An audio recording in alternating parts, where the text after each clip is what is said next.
Friends, last class में हम लोगों ने क्या पढ़ा था, याद है आप लोगों को? हाँ, और उससे पहले क्या पढ़ा था? आप आए नहीं थे? आप आए थे बेटा? क्या पढ़ा था हम लोगों ने? फिजिकल क्वांटिटीज क्या होती हैं? भौतिक राशियाँ, है ना? क्या होती हैं जिनको हम माप सकते हैं?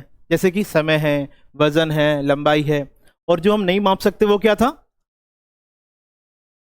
जैसे देखिए, हमने देखा था, पहले हम पढ़ रहे थे यूनिट्स एंड मेजरमेंट।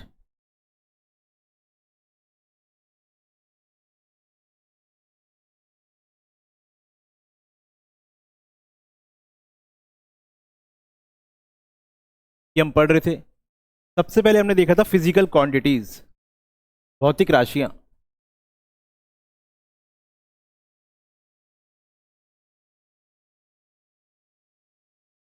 वह सभी राशियां जिनका मापन संभव हो। जैसे कि अगर हम समय की बात करें, समय माप सकते हैं हम लोग, तो भौतिक राशि है। वजन आपका माप सकते हैं, भौतिक राशि है। इस कमरे का तापमान कितना है, माप सकते हैं, भौतिक राशि है। लेकिन जैसे मैंने कहा था, हम अपनी माँ से कितना प्रेम करते हैं, माप सकते हैं क्या? 5 किलो, 10 किलो नहीं माप सकते, तो वो फिजिकल क्वांटिटी नहीं है, भौतिक राशि नहीं है ना? ये हमने देखा था। इसके बाद हमने देखा था फिजिकल क्वांटिटी जो होती है वो कितनी होती है बेटा? मैंने कोई ट्रिक बताई थी आपको? वेरी गुड, 7 होती हैं। 7 फिजिकल क्वांटिटीज होती हैं, वेरी गुड। 7 भौतिक मूल राशियां होती हैं, साल।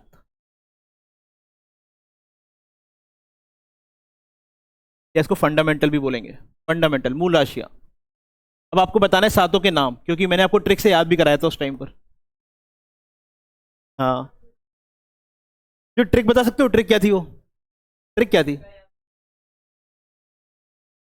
ये ट्रिक थी, वेरी गुड। ट्रिक थी अपनी ताजे। ये ट्रिक से हमने याद कर ली थी सारों। ताजे सेब पेड़ पर लदे हैं, ये ट्रिक थी हमारी। इससे हमने सातों मूल राशियां याद कर ली थी। देखो, ता से था क्या बेटा? तापमान, वेरी गुड। और जा से क्या था? Very good. देख के नहीं बोला, लेकिन अब बिना देखे बोला। ज्योति तीव्रता, ठीक है। सा से? वेरी गुड, समय, टाइम। वा से? वेरी गुड, विद्युत धारा। विद्युत धारा, वेरी गुड। और अब बताओ, प से क्या था? पदार्थ की मात्रा, अमाउंट ऑफ सब्सटेंस। ला से लंबाई, वेरी गुड। और द से द्रव्यमान। ये 7 मूल राशियां होती है, हमने ट्रिक से याद भी कर लिया था उसी टाइम पर, ठीक है। अब बात आती है, मूल राशियों के अलावा दो पूरक मात्रक भी होते हैं, दो सप्लीमेंट्री क्वांटिटीज भी होती हैं। ये तो मूल राशियां हो गई, ये हमको आज से यहां से कंटिन्यू करेंगे हम। दो पूरक राशियां होती हैं,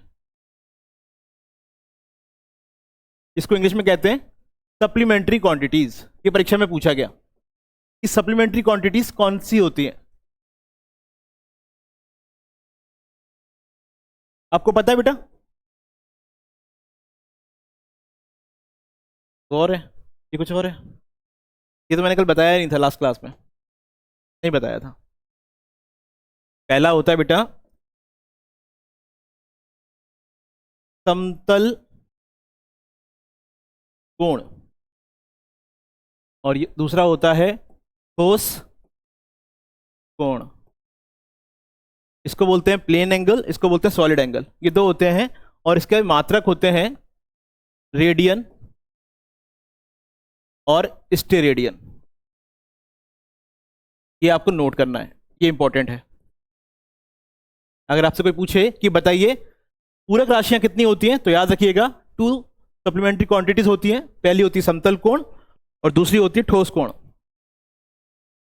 plane angle and solid angle. English में भी लिखना बेटा, भले ही आप हिंदी मीडियम को, क्योंकि वो कभी कभी इंग्लिश में ही लिख देता है एग्जाम में।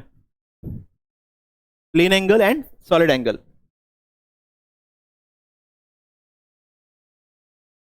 इसको लिखिएगा plane angle and other one is solid angle. इसका मात्रक है रेडियन, स्टेरेडियन। हाँ, ऐसे प्लेन एंगल और सॉलिड एंगल। ये आप इंग्लिश में भी लिखना, भले ही हिंदी मीडियम हो, कभी कभी ऐसे ही लिखता है वो इंग्लिश मीडियम, इंग्लिश में भी।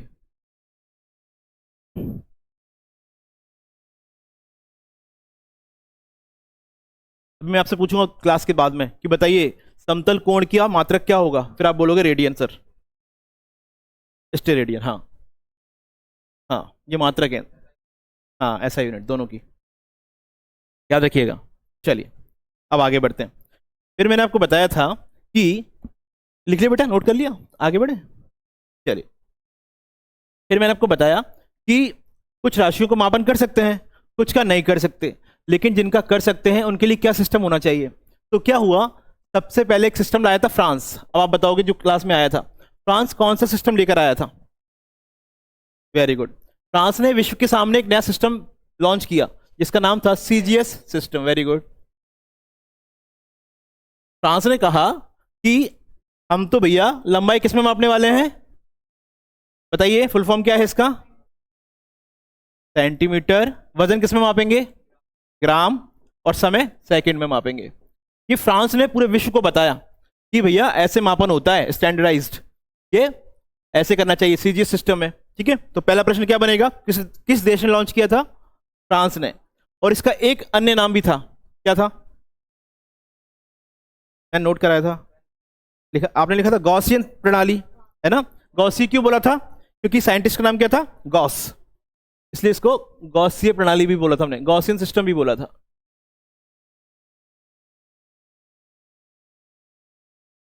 अब जब फ्रांस ने सीजीएस सिस्टम लॉन्च किया तो ब्रिटेन ने इसको काउंटर करने के लिए, इंग्लैंड ने क्या किया, इसको काउंटर किया कि भैया आपका सिस्टम खराब है, हमारा सिस्टम लेकर आओ। कौन सा सिस्टम था वो? Very good. ब्रिटेन ने कहा भैया ये सिस्टम खराब है, इसमें खामियां हैं, कुछ कमियां हैं, इसको हटाओ और हमारा लेकर आओ, एफपीएस सिस्टम। हाँ, ब्रिटेन ने कहा कि भले ही आप लंबाई को सेंटीमीटर में मापो, हम तो लंबाई को फुट में मापने वाले हैं। किस में मापेंगे? फुट में। ब्रिटेन कह रहा है हम तो लंबाई को फुट में मापेंगे। भले ही आप फ्रांस वाले वजन को ग्राम में मापें, हम तो पाउंड में मापेंगे, पाउंड। हाँ, और समय को हम एज इट इज सेकंड में ही मापेंगे। इसलिए मैंने कहा था कि आज भी आप केक लेने जाते हो तो किसमें मिलता है वो? पाउंड में, क्योंकि केक जो डिश है वो ब्रिटेन से ही आई है। अब क्या हुआ, फिर से वही कहानी मैंने बताया था, पूरा विश्व दो भागों में बट गया था। एक फ्रांस को फॉलो करने लगे, सीजीएस सिस्टम मानने लगे, दूसरे वाले एफपीएस फॉलो करने लगे ब्रिटेन के फेवर में आके। लेकिन व्यापार कभी ऐसे नहीं होता है, अगर आपको वैश्वीकरण करना है, व्यापार करना है, तो एक सिस्टम होना चाहिए, कोई भी हो। लेकिन यहाँ क्या हो रहा है, अलग अलग हो रहे हैं, व्यापार हो ही नहीं पाएगा। तो अब क्या किया कि एक समस्या उत्पन्न हो गई, तो सारे देशों की एक मीटिंग हुई, सारे देश, भारत को सम्मिलित करते हुए सारे देश मिले और एक मीटिंग करी। कहां पर की और कब हुई, याद रखिएगा, 1967 में एक मीटिंग होती है जिनेवा में। जिनेवा एक जगह है स्विट्जरलैंड में, यहां पर एक मीटिंग होती है, याद रखिएगा, ये स्विट्जरलैंड। यहां एक मीटिंग हुई कि आखिर व्यापार किस प्रणाली में किया जाए, सीजीएस में या एफपीएस में, ये मीटिंग होनी थी। लेकिन इस मीटिंग का निष्कर्ष ये निकला कि दोनों ही सिस्टम को अवॉइड कर दिया गया, दोनों को ही छोड़ दिया कि आप में कोई से में भी नहीं होगा, एक नया सिस्टम होगा और उसका नाम होगा क्या, पता है आप लोगों को? SI system. फुल फॉर्म क्या है बेटा? सिस्टम ऑफ इंटरनेशनल यूनिट्स, भूलना मत, हर बार पूछा गया है परीक्षा में, system of international units. CGS को अवॉइड कर दिया, एफपीएस को अवॉइड कर दिया, और किसको अपनाया? एसआई सिस्टम को। इसका एक और नाम है, इसको हम बोलते हैं एम के एस सिस्टम। याद रखिएगा, दोनों एक ही चीज है, ये दोनों एक ही है, ऑब्लिक लगा हुआ है, मतलब दोनों एक ही है। एम से क्या हो गया? Very good. के से क्या हो गया? एस से क्या हो गया? ठीक है, याद रखिएगा, बहुत अच्छा कर रहे हैं आप लोग, आपको याद है अभी तक। तो हमको इसका फुल फॉर्म पता होना चाहिए, जैसे अभी आपने बोला मीटर, वेरी गुड था, ये किलोग्राम था और ये सेकंड था। यानी कि अब सारा व्यापार वैश्वीकरण का इसमें होगा, ठीक है, इसमें होगा, एम के एस यूनिट में होगा, यानी कि सिस्टम यूनिट्स इसमें ऐसा ही सिस्टम में होगा। इसका फुल फॉर्म है सिस्टम ऑफ इंटरनेशनल यूनिट्स। अगर आपके पास लिखा है तो अच्छी बात है, वरना इसको लिख लीजिएगा, पूछा गया है परीक्षा में, सिस्टम ऑफ इंटरनेशनल यूनिट्स। यहां तक हम पढ़ चुके थे, ठीक है, यहां तक हम आगे बढ़ चुके थे। इसके बाद हमें स्टार्ट करना है आज। अब होता है दिशा एवं,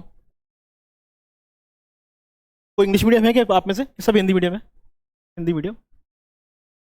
दिशा एवं परिमाण के आधार पर राशियां, इसको बोलेंगे इंग्लिश में quantities on the basis of direction and magnitude. ठीक है, इसको इंग्लिश में बोलेंगे। मैं लिख देता हूं, अगर कोई ऑनलाइन भी देख रहे हैं बच्चे, quantities on the basis of direction and magnitude.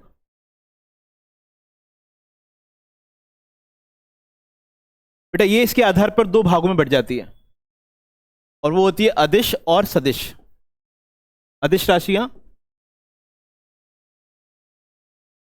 और सदिश राशि। इस फ्लो चार्ट को आप बना लो, फिर मैं इसको डिटेल में आपको समझाता हूं होता क्या है।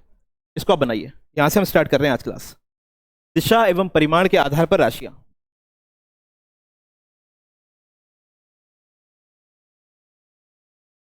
Quantities on the basis of direction and magnitude.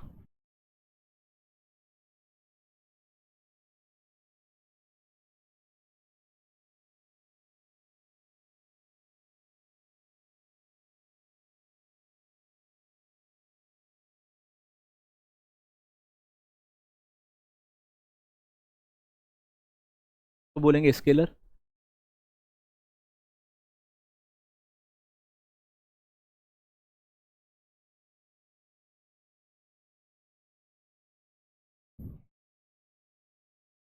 Scalar और वेक्टर, अदिश राशियां एवं सदिश राशियां।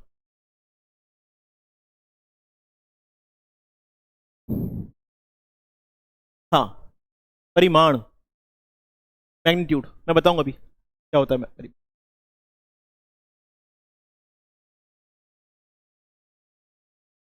मैग्नीट्यूड क्या होता है बताता हूं।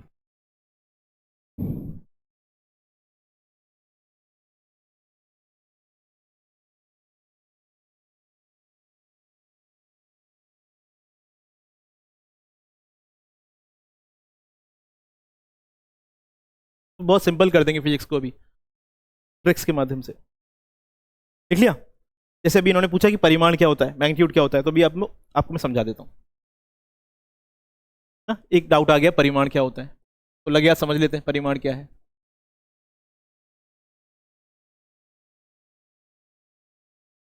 देखो बेटा, परिमाण क्या होता है। अगर मैंने बोला कुछ वजन लिखा हुआ है 40 kg, कुछ भी एग्जांपल 40 kg लिखा हुआ है, तो जो केजी है ना, जो केजी है वो तो हो गई यूनिट, ये हो गया मात्रक, और जो संख्या है वो होता है परिमाण, वो होता है परिमाण, उसका भार है ना। जैसे कि अब एक और एग्जांपल लेते हैं, 25 डिग्री सेल्सियस, ये तो हो गया मात्रक, जो वैल्यू लिखी है वो हो गया परिमाण। ठीक है, हाइट लिखी किसी की 5 फुट 7 इंच, ठीक है, ये जो लगी है ना 5 फुट 7 इंच, ये तो क्या हो गया मात्रक, और जो संख्याएं लिखी हुई है वो क्या हो गया परिमाण। जो संख्याएं होती है वो परिमाण होता है, ठीक है, मैग्नीट्यूड होता है वो। हाँ, ये कांस्टेंट है ना, 5 तो देखो कांस्टेंट क्या होगा, जो कहीं भी ना बदले वो कांस्टेंट है। 5 की वैल्यू जो इंडिया में है वो अमेरिका में भी होगी, है ना, जो धरती पर है वो चांद पर भी होगी, तो जो बदलता नहीं है वो कांस्टेंट होता है, ये कांस्टेंट है ना, ये कांस्टेंट हो गया। चलिए अब वापस आते हैं हम, ये लिख लिया था, तो लिखिए इसके नीचे लिखिए, पहले अदिश राशियों के नीचे लिखिए अदिश राशियां क्या होती हैं, पहले लिखते फिर मैं समझाऊंगा आपको। ऐसी भौतिक राशियां, ऐसी भौतिक राशियां, ऐसी भौतिक राशियां, ऐसी भौतिक राशियां जिनमें केवल परिमाण हो, जिनमें केवल परिमाण हो, केवल परिमाण हो परंतु दिशा ना हो, केवल परिमाण हो परंतु दिशा ना हो, उन्हें अदिश राशियां कहते हैं, उन्हें अदिश राशियां कहते हैं, उन्हें अदिश राशियां कहते हैं। उदाहरण, एग्जाम्पल, उदाहरण क्या क्या है मैंने आपको बताया था। समय, अगर आपसे कोई टाइम पूछेगा तो आप बोलोगे 9:30 बज रहे हैं सर, ऐसे ही बोलोगे ना, ये तो नहीं बोलोगे 9:30 बज रहे हैं उत्तर दिशा में या पूर्व दिशा में, तो फिर लिखो समय, इसका उदाहरण है। समय एक अदिश राशि है, याद रखिएगा। अगला लिखिए तापमान। तापमान भी अदिश राशि है, तापमान टेम्परेचर। हाँ, क्योंकि आपसे कोई टेम्परेचर पूछेगा तो आप बोलोगे 25 डिग्री सेल्सियस हो रहा है, दिशा तो इस्तेमाल करोगे ही नहीं। अगला लिखिए लंबाई।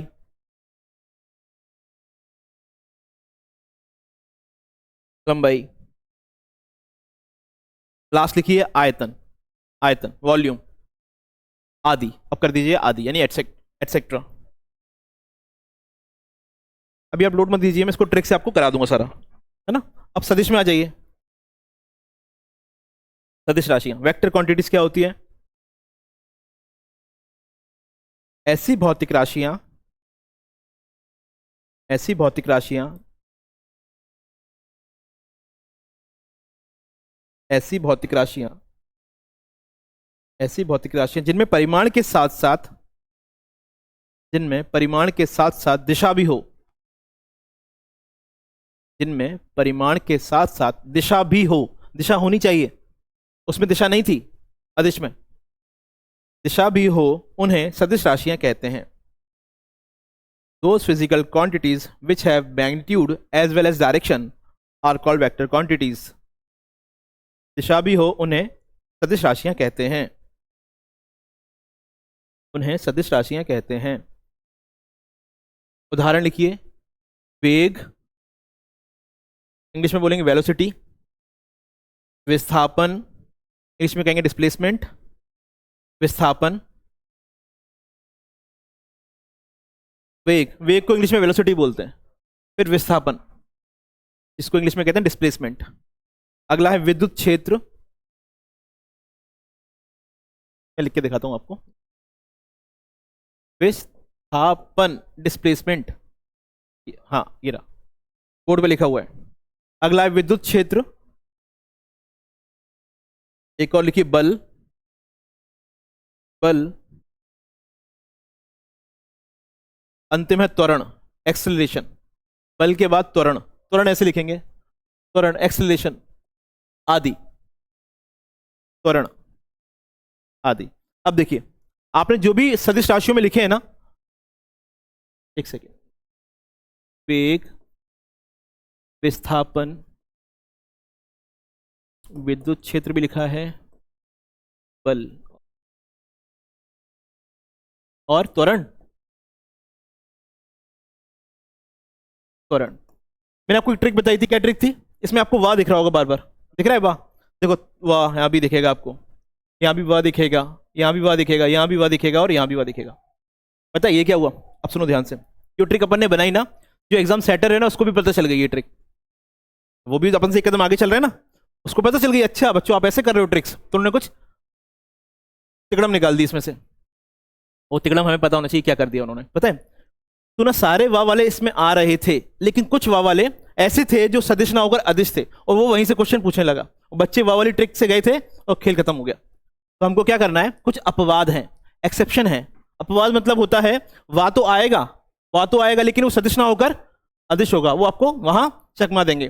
तो मैं आपको नोट करके वो सारे लिखा दूंगा, 4-5 है मुश्किल से। तो फायदा क्या होगा, हम वो 5 याद कर लेंगे केवल, बाकी सारी बात तो यहाँ जा ही रहे हैं, बस वो 5 याद कर लेंगे जो अपवाद हैं।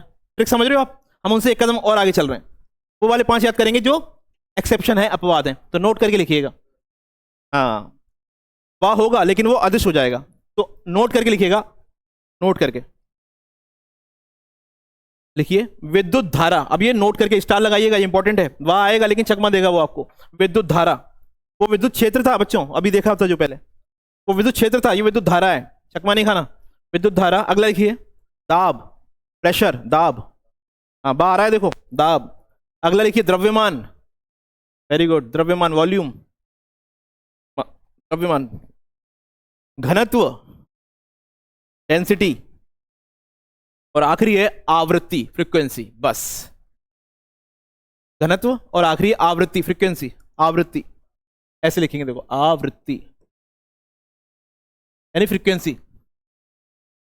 बस ये 5। अब हमको क्या करना है बच्चों, ये बस ये 5 याद करना है केवल, बाकी सारे बातों यहां जा ही रहे हैं। बस ये जो 5 हैं इसमें बा आने के बावजूद ये अदिश राशियां होते हैं। तो अब क्या करोगे, देखो जो स्मार्ट बच्चा होगा ना वो क्या करेगा, जो आम बच्चा होगा ना वो सारे ये भी रटेगा, ये भी रटेगा और वो भी रटेगा और कंफ्यूज हो जाएगा लास्ट में। जो स्मार्ट बच्चा होगा वो क्या करेगा, इन 5 को रट लेगा केवल, है ना। और बाकी इसको पता है सारे वाह इसमें जाएंगे, बस वो 5 नहीं जाएंगे, उनको रट लो केवल, ठीक है, इतना कर लोगे। चलिए अब आगे बढ़ते हैं। अब मैं आपको एक फैक्ट बताने वाला हूं जो परीक्षा में पूछा गया, और उसका नाम है प्रकाश वर्ष। ये टॉपिक पूछा गया परीक्षा में। प्रकाश वर्ष, ये शब्द क्या होता है? इसको बोलते हैं लाइट ईयर।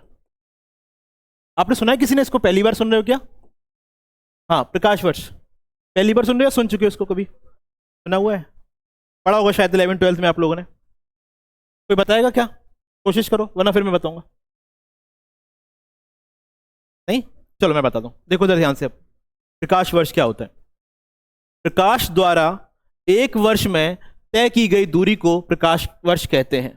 फिर से सुनो, प्रकाश द्वारा एक वर्ष में तय की गई दूरी को प्रकाश वर्ष कहते हैं। इसमें एक शब्द आया प्रकाश द्वारा, है ना।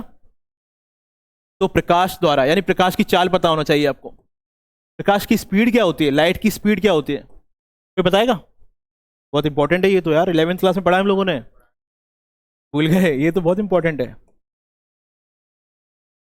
ये होती है स्पीड ऑफ लाइट। ये बहुत इंपॉर्टेंट है, भूलना नहीं था इसको हमको, है ना। 3 × 10⁸ मीटर पर सेकेंड ये प्रकाश की चाल होती है, ठीक है। तो इसी बात पे हम पूछते हैं आपसे ध्वनि की चाल। चलो ये तो बताओ बच्चों, पढ़ा है हमने 11th क्लास में, बहुत इंपॉर्टेंट है ये। मैं आपको मजाक मजाक में ट्रिक्स में बता दूंगा सब चीजें। बताओ ध्वनि की चाल, नहीं पता? चलो मैं बता रहा हूँ, कोई बात नहीं, अभी हमने सीरियस होकर पढ़ाई नहीं करी, लेकिन अब हम सब देखेंगे। ये होती है 332 मीटर पर सेकेंड। बताओ फास्ट कौन है, तेज कौन है इनमें से? अब ये तो मत करना यार, ये सामने दिख रहा है कौन तेज है। प्रकाश है ध्वनि? अरे प्रकाश क्या ध्वनि? अरे भैया उसके आगे 8 जीरो लगे हुए हैं, ये बहुत है। देखो अब मैं इसको ऐसे लिखूं, अब इसमें 0 1 2 3 4 5 6 7 8, ये देखो 8 जीरो, और ये तो केवल 332 है, और ये देखो कितना, गिनो जरा। तो कौन तेज हुआ? प्रकाश बहुत तेज है। यही कारण है जब बिजली चमकती है ना आसमान में, तो क्या होता है, पहले लाइट दिखाई देती है, आवाज थोड़ी देर में आती है। नोटिस किया कभी? कई बार आपने नोटिस किया होगा कि बिजली चमक गई, आवाज बाद में आई। ऐसा क्यों हुआ? क्योंकि प्रकाश तो बहुत तेज चला, लेकिन ध्वनि धीरे धीरे धीरे धीरे आई कानों तक। तो देखो क्यों होता है ऐसा। प्रकाश की स्पीड ज्यादा पहले दिखाई देता है, बाद में सुनाई देता है। नोटिस किया कभी? ये हर चीज के पीछे साइंस है बेटा। हम सांस ले रहे हैं, है ना, पत्ते बड़े हो रहे हैं, फूल बड़े हो रहे हैं, सब चीजें साइंस है, विज्ञान है। देखो यहां भी समझ में आया, ठीक है। अब भूलना मत, ये नोट कर लेना कहीं पे, मैं पूछूंगा बाद में कि प्रकाश की चाल क्या होती है, और रोज रिवाइज कराऊंगा, रोज रिवाइज कराऊंगा, रट जाएगी आपको। ध्वनि की चाल और प्रकाश की चाल, ये हमेशा आपको याद रखनी है, भूलना नहीं है कभी भी। मैं कल भी पूछूंगा, परसों भी पूछूंगा।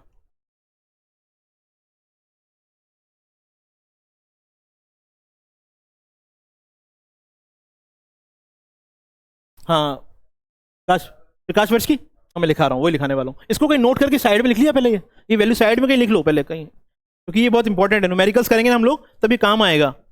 परीक्षा में वो देता ही नहीं है न्यूमेरिकल्स की वैल्यू, वो कहेगा आपको पता ही होगा इतना, तो प्रकाश की चाल कितनी होती है, तो एग्जाम में वो देता नहीं है।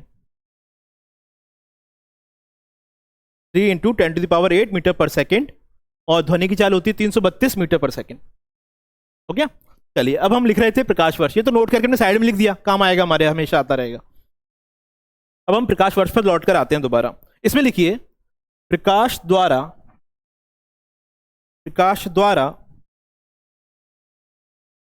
एक वर्ष में, प्रकाश द्वारा एक वर्ष में तय की गई दूरी,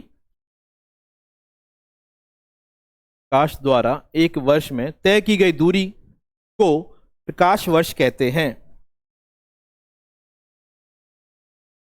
प्रकाश वर्ष कहते हैं। एवं इसका मान, एवं इसी के आगे कंटिन्यू करो, एवं इसका मान, उसकी वैल्यू कितनी होती है? एवं इसका मान, का मान डैश, अब रुक जाओ, एवं इसका मान, बस। अब देखो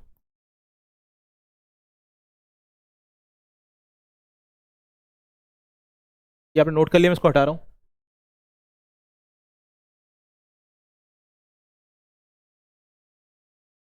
बच्चों देखो, अगर हमें ना आपके घर से कोचिंग तक की दूरी पता करनी है तो हम पता कर लेंगे किलोमीटर में, है ना। हमको आगरा तक पता करना है, किलोमीटर में देख लेंगे। चलो, और भी अमेरिका का देखना है, मीटर, किलोमीटर, सेंटीमीटर में काम हो जाएगा। लेकिन मैं कहूं कि मुझे यहां से पृथ्वी से अंतरिक्ष तक की दूरी तय करनी है, मापना है। अब किलोमीटर फेल, मीटर फेल, सब फेल हो गया। अब मापा जाएगा प्रकाश वर्ष में। बड़ी दूरियों को मापने के लिए प्रकाश वर्ष का इस्तेमाल होता है, याद रखना, ठीक है। अगर छोटी दूरी नापनी है तो मीटर, किलोमीटर, सेंटीमीटर में काम हो जाएगा। लेकिन बड़ी दूरियां मापनी है, यहां से लेके चांद की दूरी, यहां से लेके सूर्य की दूरी, तो प्रकाश वर्ष में काम करेंगे, ठीक है। तो लिखिए, लिखा है एवं इसका मान लिखा हुआ, तो इसका मान होता है, याद रखिएगा, भूलना मत, 9.46। बहुत इंपॉर्टेंट वैल्यू लिखा रहा हूं, ये प्रकाश वर्ष एक लाइट ईयर की वैल्यू है। परीक्षा में सीधा पूछेगा डायरेक्ट, बताइए एक प्रकाश वर्ष का मान कितना होता है, बिल्कुल सीधा 9.46 इंटू, पॉइंट लगा, इंटू 10⁻15 मीटर, मीटर सीधा पूछेगा वो प्रकाश वर्ष। अब आपसे कोई भी पूछे बाहर जाके प्रकाश वर्ष क्या होता है, तो आप बताइएगा प्रकाश द्वारा एक वर्ष में तय की गई दूरी को प्रकाश वर्ष कहते हैं। और प्रकाश की चाल आप बताना उसको साथ में, ये होती है, और इसका मान, एक लाइट ईयर का मान होता है 9.46 इंटू 10⁻15 मीटर। भूलोगे तो नहीं, ठीक है। अगला, अब ना क्या हुआ, प्रकाश वर्ष तो बड़ा था, इससे भी बड़ा एक यूनिट और होता है, प्रकाश वर्ष से भी बड़ा होता है, उसको बोलते हैं एक पारसेक। वो होता है पारसेक, वो इससे भी बड़ा है, पारसेक। ये प्रकाश वर्ष से भी बड़ा है दूरी को मापने के लिए। अगर कभी ये छोटा पड़ जाए तो उससे बड़ा एक और है, पारसेक। तो लिखिए पारसेक, हमें वही नहीं, इसको पारसेक ही बोलेंगे, इसकी स्पेलिंग होती है पारसेक, ये पारसेक। इसमें लिखिए, हाँ मैं वही लिखा रहा हूं, लिखिए पारसेक क्या होता है। पारसेक दूरी को मापने की सबसे बड़ी इकाई, दूरी को मापने की सबसे बड़ी इकाई पारसेक है। दूरी को मापने की सबसे बड़ी इकाई, सबसे बड़ी लगा दिया तो अब खत्म ही हो गया काम। सबसे बड़ी इकाई पारसेक है,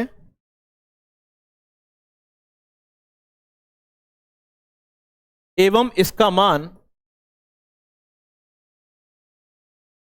एवं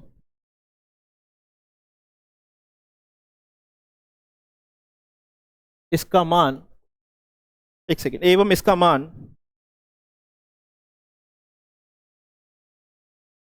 लिखिए 3.08 इंटू 10⁻16 मीटर, ये लिखिए 1 पारसेक।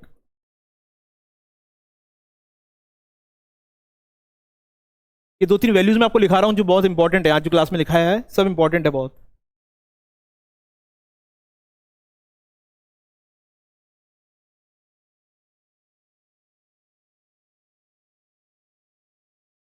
लिख लिया बेटा। अब एक क्वेश्चन आया था और उसमें सब बच्चे फंस गए, जो मैंने पढ़ाया उसी में से आया था, तब भी गलती करके आए। मैं आपको दूं क्वेश्चन जो आया था परीक्षा में, चलिए क्वेश्चन लिखिए आप, और क्वेश्चन में आप देखना गलती करोगे अधिकांश, और समझदार होगे तो बच जाओगे। क्वेश्चन लिखो, क्या आया था परीक्षा में।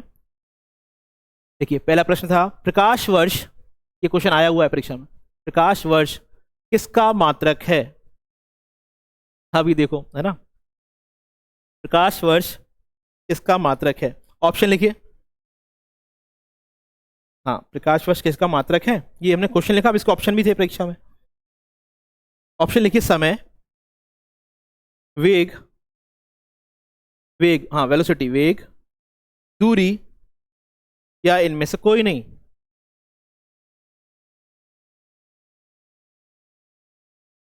समय, वेग, दूरी, या इनमें से कोई नहीं, नन। चलो बच्चों आंसर दो। प्रकाश वर्ष किसका मात्रक है, दूरी। बहुत से बच्चे, आप विश्वास नहीं करोगे, समय लगा कर आए हैं इसमें। समय, वर्ष को पढ़कर वर्ष लिखा था तो लोगों ने कुछ समय लगाया है और गलत करके आए हैं। आप लोगों ने कर लिया क्योंकि कंसेप्ट क्लियर हो गया था। बहुत से लोग समय लगा कर आए हैं और गलत करके आ गए। दूरी इसका आंसर है, ठीक है, आपने गलती नहीं की, बहुत अच्छे से। अब ना एक चीज और करना है आपको, नोट करके लिखना है, 2 पॉइंट नोट करिएगा ऐसे करके। जब मैं नोट लिखाऊंगा ना बच्चों, बहुत इंपॉर्टेंट होगा वो परीक्षा के लिए, ऐसे करके नोट लिखिए। नोट लिखिए, एक फर्मी, अभी आप समझ में नहीं आएगा कि ये है क्या, जब हम न्यूमेरिकल्स करेंगे ना तब इसका काम समझ में आएगा। एक फर्मी, ऐसे लिखना, एक फर्मी। अभी अभी न्यूमेरिकल्स करने वाले हैं बहुत सारे, तब काम आएगा ये। एक फर्मी का मान, ऐसे करके लिख दो सीधा, 10⁻⁻15 मीटर। अभी देखना जब काम आएगा ये न्यूमेरिकल्स में, जब सवाल करेंगे बहुत सारे। एक फर्मी होता है 10⁻⁻15 मीटर, और एक एंगस्ट्रॉम, देखो एंगस्ट्रॉम कैसे लिखते हैं, ऐसे ए के ऊपर गोला बना दो, एमस्ट्रॉन्ग बोलते हैं इसको। इसका मान होता है बेटा 10⁻⁻10 मीटर। ये याद रखना बहुत ज्यादा, अभी हम न्यूमेरिकल्स में बहुत कम आएगा ये। एक फर्मी की वैल्यू और आर्मस्ट्रॉन्ग, एमस्ट्रॉन्ग। मैं प्रयास कर रहा हूं कि आपको साथ में याद भी होता चले यहाँ पे क्लास में, है ना। तो एक फर्मी की वैल्यू थी 10⁻⁻15 मीटर, एमस्ट्रॉन्ग की थी 10⁻⁻10 मीटर, याद हो गया। प्रकाश वर्ष की वैल्यू थी 9.46 इंटू 10⁻15 मीटर। प्रकाश की चाल थी 3 इंटू 10⁸ मीटर पर सेकेंड। ध्वनि की चाल थी 332 मीटर पर सेकेंड, है ना। और एक पार्सेक था 3.08 इंटू 10⁻16 मीटर। ये सब याद हो रहा है? ये बहुत इंपॉर्टेंट है सारा, एक बार रिवीजन करना पड़ेगा ना। चलिए, इतना हमारा क्लियर हो गया। अब आगे बढ़ते हैं। अब ना मैं आपको कुछ आपको लिखना है,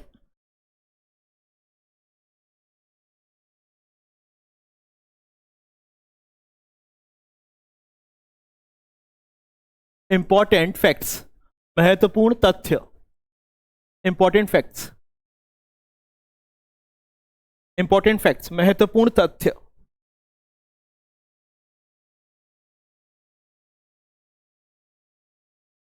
महत्वपूर्ण तथ्य।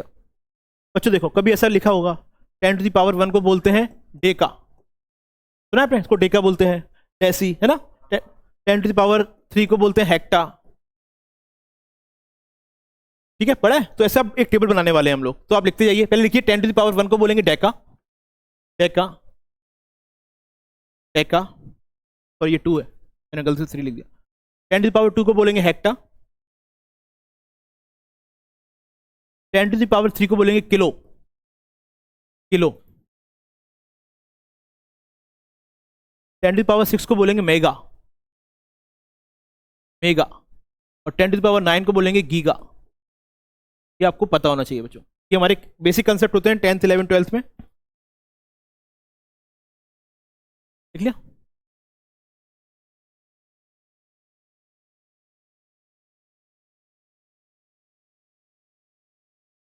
अब माइनस में, अब देखो माइनस में हो गया, ये 1 +1 में था, अब -1। अगर -1 होगा तो डेसी बोलेंगे, डेसी, डेसी। देखिए डेसी। -2 होगा तो सेंटी, मिली, मिली,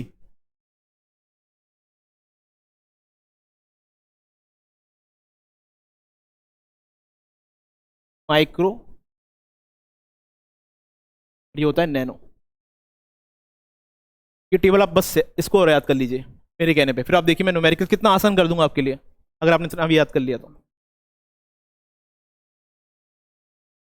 मैं अगर पूछूं कि 10⁻−3 क्या होता है, तो आप फटाक से बोलो सर मिली होता है। 10⁻6 क्या होता है, तो मेगा होता है, ऐसे। देख लिया?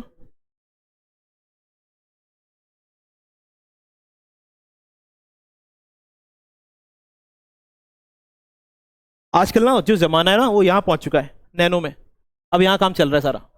देखो एक चीज और समझाता हूँ, अब नैनो टेक्नोलॉजी आ गई ना, सारा काम यहाँ चल रहा है। चीजों को बहुत छोटा कर दिया गया है। पहले आपने टीवी देखी थी, कितनी मोटी टीवी होती थी, पेट बाहर निकला होता था टीवियों का, देखा था कितनी मोटी। अब वो बहुत स्लिम होती जा रही है। तो क्यों? पावर देखो कहाँ चला गई है, -9 में चला गया, चीजें बहुत पतली पतली हो गई हैं इसीलिए, है ना। अब बहुत पतला पतला काम चल रहा है, काम एक।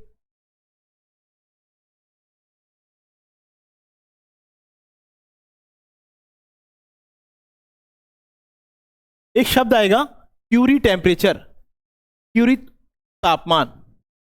ये क्या होता है भी, क्या आपने पढ़ा होगा कई बार लेकिन याद नहीं होगा शायद। क्यूरी टेम्परेचर, ये शब्द सुना है? सुना हुआ तो लग रहा होगा थोड़ा थोड़ा, नहीं सुना? अरे देखो क्या होता है, तो मैं समझाता हूँ, अभी लिखना नहीं है, समझना है केवल। क्यूरी तापमान क्या होता है? मैडम क्यूरी का नाम सुना है? अब ये मत बोलना नहीं सुना, ये तो बहुत अपराध हो जाएगा, अपराध। मैडम क्यूरी नहीं सुना? इसकी सजाए मौत मिलती है।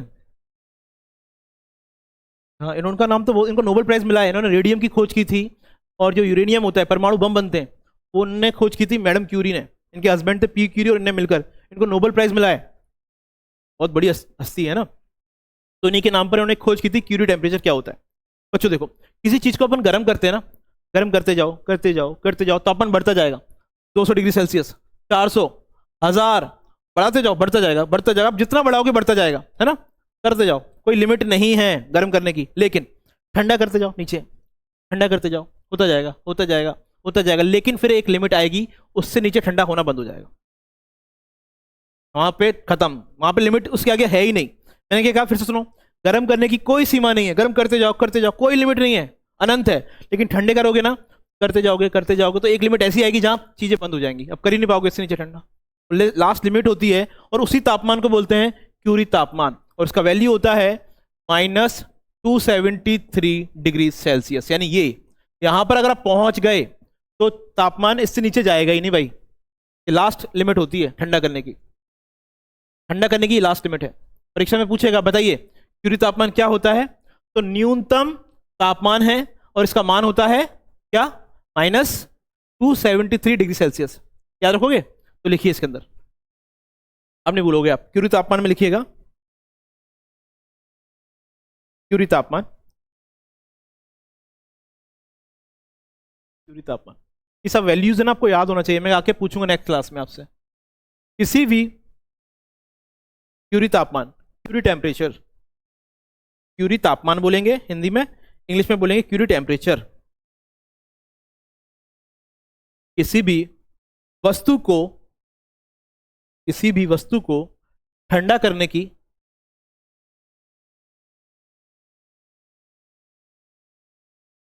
ठंडा करने की एक न्यूनतम सीमा होती है, एक न्यूनतम सीमा होती है।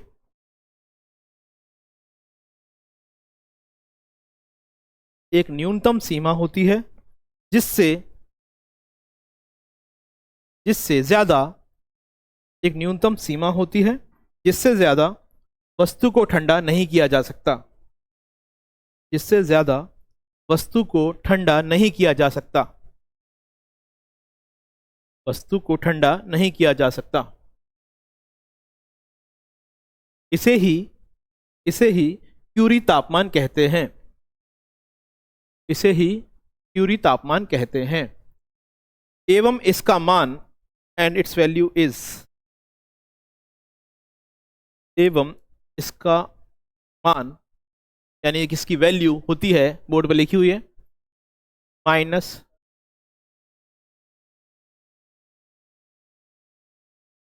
एवं इसका मान, इसका मान and it's value is -273 degree Celsius. जहां भी लिखो किताब में उसके अंदर उसको ऐसे बंद भी कर देना, क्योंकि नजर पड़ेगी सीधे आपकी। -273 डिग्री सेल्सियस होता है।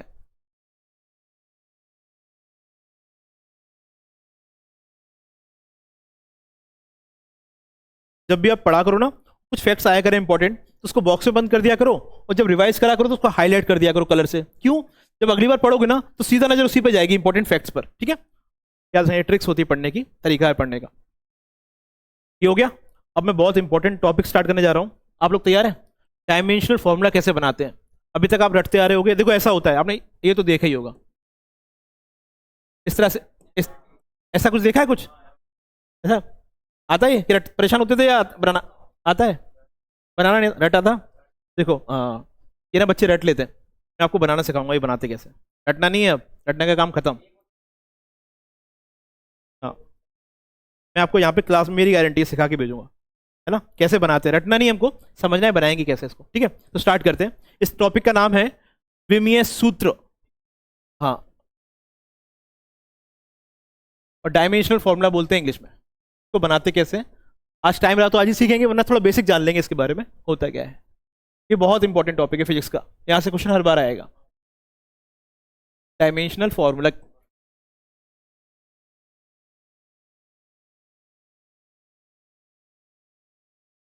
विमीय सूत्र, ये हमारा अगला टॉपिक है, डायमेंशनल फॉर्मूला, विमीय सूत्र। इसके अंदर लिखिए, पहले कुछ एक लाइन लिखिए, एक लाइन लिखिए पहले। किसी भी विमीय सूत्र हेडिंग है डायमेंशनल फॉर्मूला, किसी भी, पहले इसको हेडिंग बनाइए विमीय सूत्र डायमेंशनल फॉर्मूला, और इसके अंदर लिखना है फिर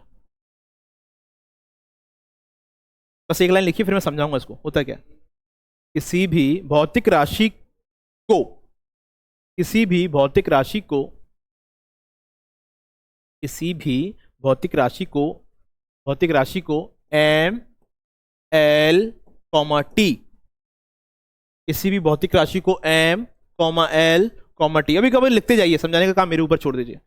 किसी भी भौतिक राशि को M comma L comma T के घात यानी पावर, के घात, घात यानी पावर होता है ना, के घात के रूप में, के घात के रूप में लिखना ही, घात के रूप में लिखना ही, घात के रूप में लिखना ही विमीय सूत्र कहलाता है। के घात के रूप में लिखना ही विमीय सूत्र कहलाता है, विमीय सूत्र कहलाता है, विमीय सूत्र कहलाता है। जहां, जहां और डैश कर दीजिएगा, जहां,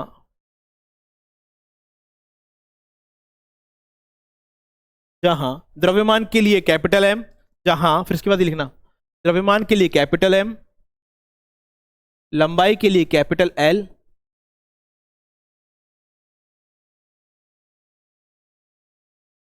नहीं नहीं बस ऐसे शॉर्ट में, जहां द्रव्यमान कैपिटल एम, लंबाई कैपिटल एल से शॉर्ट में लिखते जाइए। समय के लिए टी,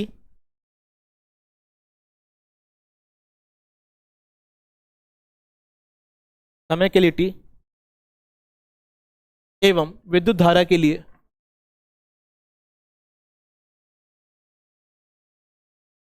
कैपिटल ए, बस हो गया, इस्तेमाल किया जाता है। बस कुछ नियम पता होना चाहिए ना बनाने से पहले, तो ये नियम है, गेम खेलते तो रूल्स पता होना चाहिए, वैसे ये रूल्स हैं, रूल्स पता कर लिए, अब हम बताएंगे करना क्या है इसमें।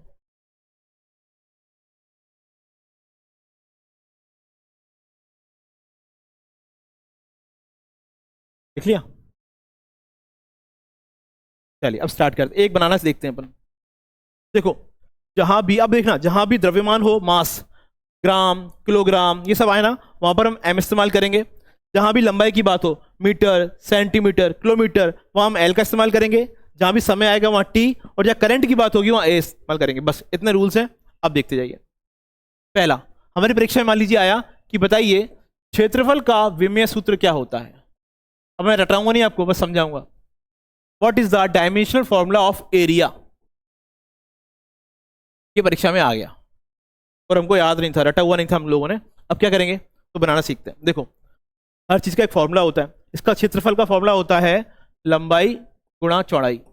अगर ये भी याद नहीं है तो मैं आपको इसकी लिस्ट दे दूंगा पीडीएफ फॉर्म में, है ना, तो आप इसको याद कर लेना। क्षेत्रफल का सूत्र होता है लंबाई गुणा चौड़ाई। लंबाई को मापा जाता है किसमें, मीटर में, चौड़ाई को भी मीटर में मापा जाता है। लंबाई कितना सेंटीमीटर लंबा है, कितना किलोमीटर लंबा है, चौड़ाई भी कितना मीटर है, चौड़ाई सेंटीमीटर में देखा जाता है या फिर मीटर में देखा जाता है। और देखो, मैंने कहा था जब भी लंबाई की बात होगी वहां पे क्या इस्तेमाल करेंगे, देखो एल इस्तेमाल करेंगे, लंबाई की बात होगी तो। यहां लंबाई की बात हो रही है, यहां पर एल लिख दो। ये भी मीटर में माप रहे हैं, है ना, तो ये भी लंबाई एक तरीके से है, तो यहां भी एल लिख दो। क्या हो गया, दो एल हो गए। दो एल जब गुणा हो जाते हैं तो एल स्क्वायर हो जाता है। ये बन गया इसका डायमेंशनल फॉर्मूला। इसको या तो ऐसे लिखो या फिर ऐसे भी लिख सकते हो। देखो यहां पर एम है क्या, नहीं है तो जीरो कर दो। एल है तो एल 2 हो गया, और टी है नहीं। ये तीनों साथ में ही आएंगे हमेशा, एम एल टी साथ में ही आएंगे हमेशा, ये तीनों सेट में चलेंगे, हमेशा साथ में आएंगे, है ना, तीनों का जोड़ा है, साथ में आते हैं ये। लेकिन यहाँ पर एम दिख नहीं रहा हमको, कहीं भी एम नहीं दिखा तो हमने जीरो कर दिया। एल यहाँ पर 2 थे तो 2 लिख दिया, और टी भी नहीं है तो जीरो। या इसको ऐसे लिखा मिलेगा फिर आंसर में, या फिर ऐसे लिखा मिलेगा, ये दोनों ही आंसर सही है। It is the dimensional formula of area. क्षेत्रफल का विमेय सूत्र होता है एल स्क्वायर या फिर M zero L two T zero, ऐसे भी, ठीक है। एक और देखते हैं, आज केवल आप समझिए। वॉल्यूम का देखते हैं, आयतन का। परीक्षा में आइए, मान लीजिए आ गया आयतन का, वॉल्यूम का क्या होता है डायमेंशन फॉर्मूला। अब इसका फॉर्मूला आपको याद होना चाहिए, अगर वो भी याद नहीं है तो मैं आपको लिस्ट दे दूंगा, लेकिन इसका फॉर्मूला होता है length into breadth into height, लंबाई गुणा चौड़ाई गुणा ऊंचाई, ये इसका फॉर्मूला होता है। लंबाई को मापते हैं हम मीटर में, तो इसके लिए भी एल, चौड़ाई को भी हम मीटर में ही मापते हैं, इसके लिए भी एल, और हाइट को भी हम मीटर सेंटीमीटर में ही मापते हैं, तो इसके लिए भी एल। तीनों का इंटू होगा तो कितना हो जाएगा, ये एल क्यूब हो गया। तो या तो ये आंसर लिख दो आप, ये भी सही है, या फिर एम दिख रहा है यहाँ पर कहीं, नहीं है तो एम 0 हो जाएगा। ब्रैकेट लगाना कंपलसरी है, एम नहीं है, एल यहाँ पर 3 है और टी यहाँ पर नहीं है, तो ये हो रहा है इसका आंसर। निकाल दिया हमने डायनेमिक्स फॉर्मूला। ठीक है, आज की क्लास यही समाप्त करते हैं, इसको हम अगली क्लास में डिटेल से समझेंगे। ठीक है, चलिए सारी वैल्यूज याद करके आना, ठीक है, जो भी लिखाई है आज, बहुत इंपॉर्टेंट है वो।